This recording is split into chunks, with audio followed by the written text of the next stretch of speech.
Para malaman kung may foul play, isasailalim sa autopsy ang mga labi ni dating DPWH Undersecretary Catalina Cabral na natagpuan sa tabing ilog sa Benguet.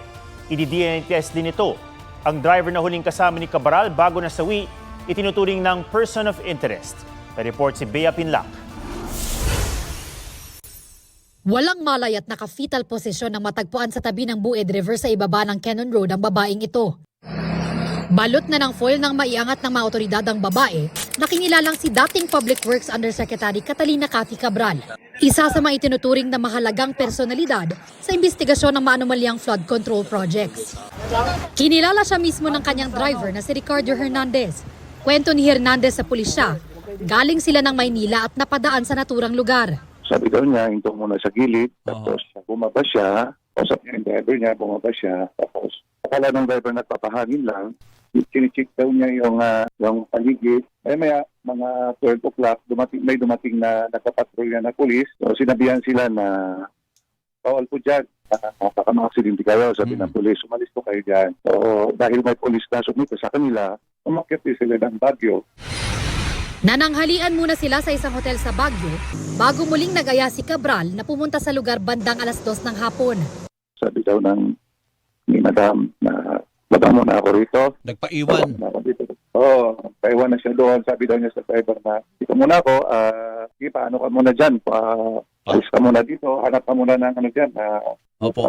Pustuhan mo. Oo. Nang iwanan daw niya noon si Cabral, nagpalipas muna si Hernandez sa malapit na gasolinahan. Sinisilip niya si ma'am. Sinisilip niya kasi sabi niya, nakikita ko naman siya nung una. Sabi niya, sinisilip na andun lang. Nandun lang, nakaupo lang. Siguro, sa gilid ng kalsada. Gilid kasi ng kalsada yun pero mataas, hindi malalim yung tangin. Bandang alas 5 raw nang balikan ni Hernandez si Cabral, pero hindi niya ito makita. Hindi rin umano niya nakita si Cabral sa hotel at Camp 4. Kaya dumulog na siya sa pulisya. Bandang alas 8 ng gabi nakita si Cabral sa ibaba ng bangin, walang malay at may mga sugat sa katawan. Nakita namin sa baba as in fetal position. Tapos yung yung katawan niya, yung mga buto niya sa paa, durog na. Pasado hating gabi nang ideklara siyang patay. Ang labi ni Cabral, positibo na rin kinilala ng kanyang pamilya. Kami na yung anak ko tsaka yung ako na mismo nagsasabi, asawa ko yan. Nanay nila yan. Ba't ano pa gusto nila i-prove? Maghanap sila ng ibang tao? Tumutol nung una ang pamilya ni Cabral sa gusto ng DOJ na i-autopsy ang kanyang labi. Siguro, karapatan na namin na nagbigay na kami ng waiver. Nagdudusa na kami tapos ito mga ramdaman mo, pahirapan ka pa. Pero pumayag na rin sila kalaunan. I-DNA test din ito. Baka budol play di ba?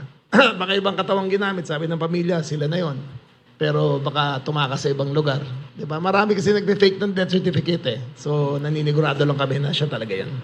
Pinapasecure ng DILG ang mga gadget at iba pang dokumento ni Cabral kaugnay ng issue sa mga flood control project. Ang Office of the Ombudsman planong mag-apply ng cyber warrant sa Sandigan Bayan.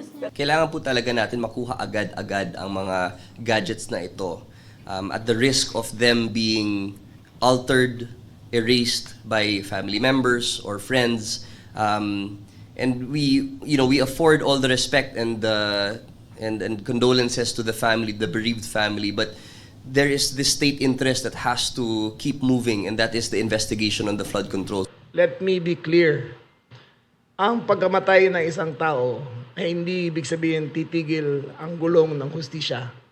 Hahabulin namin ang lahat ng nakoyaman, buhay o patay. Sa ngayon, kinukonsidera na ng PNP na person of interest ang driver ni Cabral. Pero suspetsya ni Caloocan Representative Egay Erice, merong foul play. Kaya maghahain siya ng resolusyon para mag-imbestiga ang Kongreso. Marami kasing tatamaan kung magsasalita si Yusek Cabral dahil siya'y nakakaalam ng mga insertions kung sino yung mga proponents. Siya nakakaalam. Pinaiimbestigahan din ng Independent Commission for Infrastructure kung meron nga bang foul play. Pero kung ang pamilya ni Cabral ang tatanungin, aksidente ang nangyari. Nagpunta siya dito para mag-unwind. Magkausap pa kami nung before that day. Sabi ko pa sa kanya, ba't hindi ka umaten nung ICI meeting? Bea Pinlac, nagbabalita para sa GMA Integrated News.